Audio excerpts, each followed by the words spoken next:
Right, so question 9. Part A, we're asked to factorise completely. You know what? This is the type of question that I've seen come up in GCSEs. Personally, if it does come up, you should be delighted. It's a lot easier than you think. Well, I suppose only easy if you know it. So let's have a look. I'm asked to factorise completely. So, well, what can I factor out? Straight away, I can say I could factor out an x, and that's going to give me x squared minus 2. It's actually x squared minus 4. I don't know what's wrong with me there. X squared minus 4. And what I have to do now is actually recognize that I can factorize this as well. That is the difference of two squares. X squared minus 4 can actually be factorized even more to x minus 2 and x plus 2. If you don't believe me, you could expand it back out. You will get the original expression. All right, part B.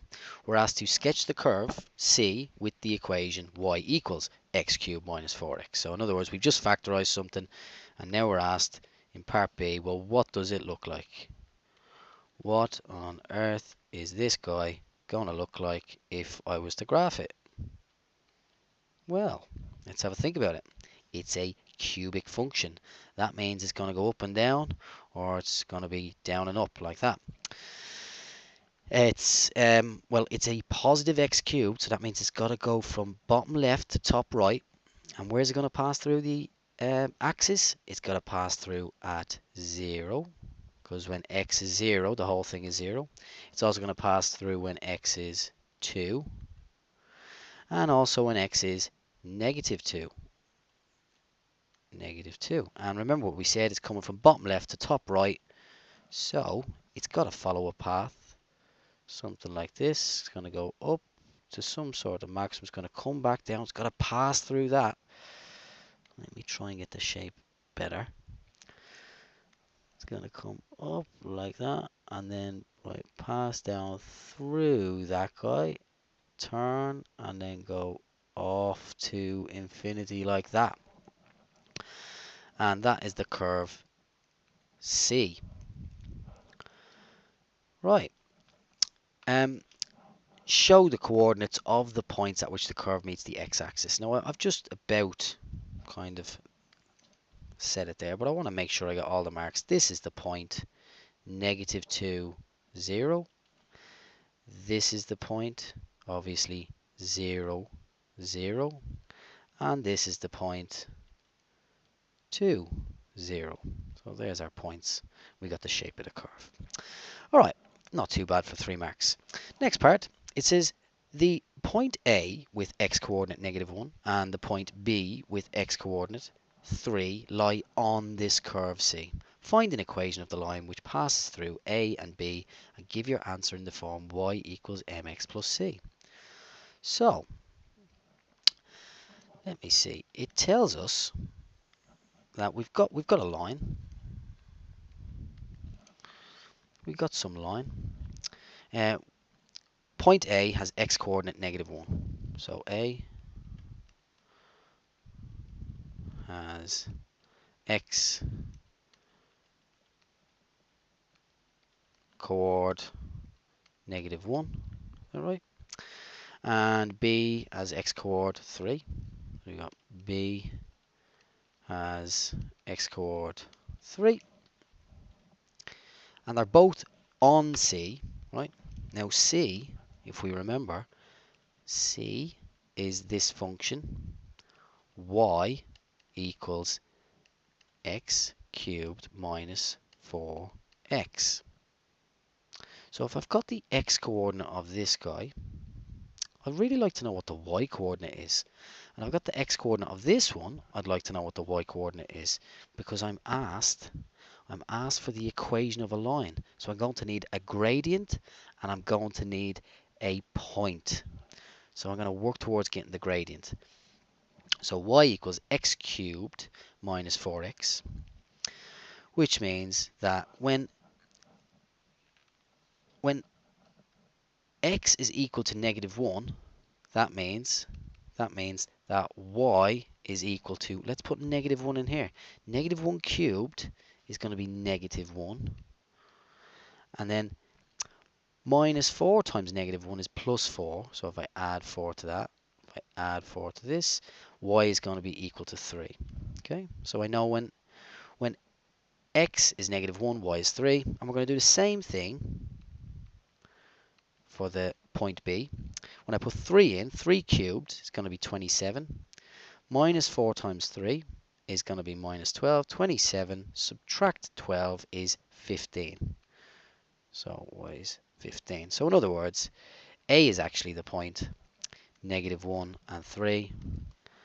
B is the point 3 and 15. Now we want the equation of the line. So let's get the gradient. Let's get the gradient, let's call it m, of the line AB. And we do that by doing y2 minus y1 over x2 minus x1. So 15 subtract 3 over x2 minus x1, 3 subtract negative 1, it's going to give me 4. It's going to give us 12 over 4, and 12 over 4 is 3. So the gradient of AB is 3, and I can use any point I want. And once again, we're asked to use y minus y1 equals m times x minus x1. I think this is the third time in this paper we've had to use this formula. So y minus, now I'm going to use, it doesn't matter, I'm going to use this point here. Actually, I'm going to use this point. Y minus 15 equals m, which is 3, times x, which is 3. What am I doing? Got to be careful. X is x.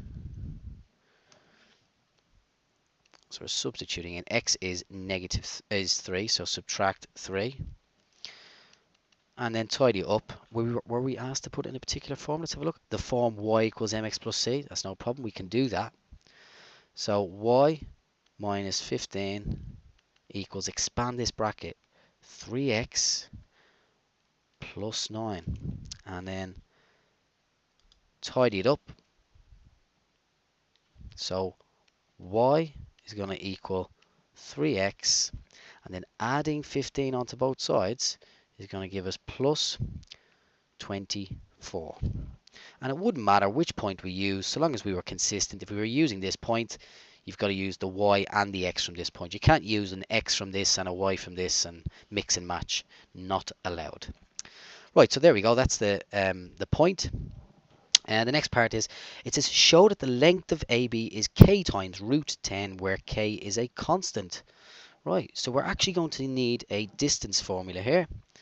So in part D, we need to show the distance formula. We need to use the distance formula, and the distance formula is the square root. Essentially, it's just Pythagoras' theorem. It's the square root of x2 minus x1 to be squared plus y2 minus y1 to be squared, and then we're going to substitute in. So write the formula down.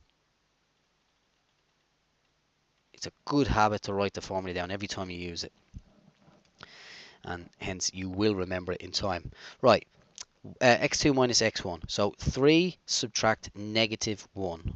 So 3 subtract negative 1 is going to be 3 plus 1 to be squared, plus y2, 15 subtract 3. 15 subtract 3 to be squared.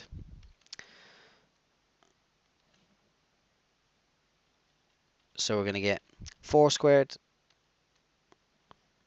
plus 12 squared.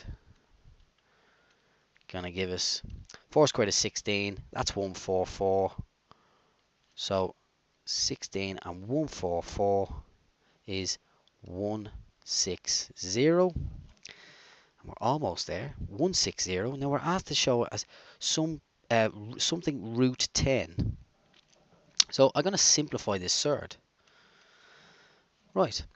Well, square root of 160 is going to equal, it's actually the same as 16 times 10, isn't it? Which is going to give us the square root of 16 times by the square root of 10. Square root of a product equals the product of the square roots, and the square root of 16 is indeed 4. So 4 times root 10. And just in case, you might be thinking to yourself, oh, well, it could have been plus or minus 4. It's a distance. It's got to be positive. Right, let's take a look and see the mark scheme. So we can see there's our shape. Got to go through the origin. You've got to have those points.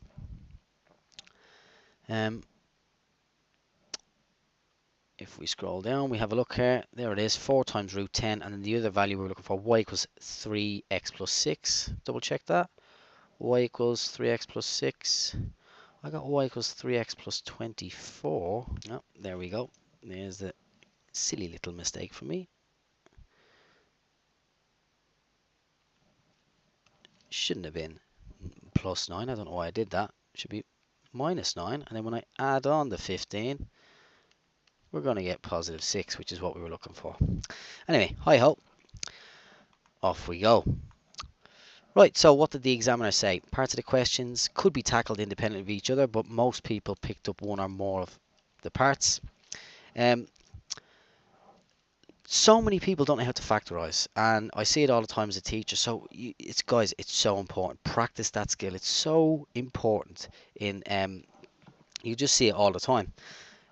Be able to recognize things like the difference of two squares, etc. Okay, so watch out for that. It does come up quite a bit these days. Sketches of the cubic graph in B were often very good, and even if people didn't see the link between part A and B. Often people had a misconception to see that the gradient could be found by differentiating. Try not to do that.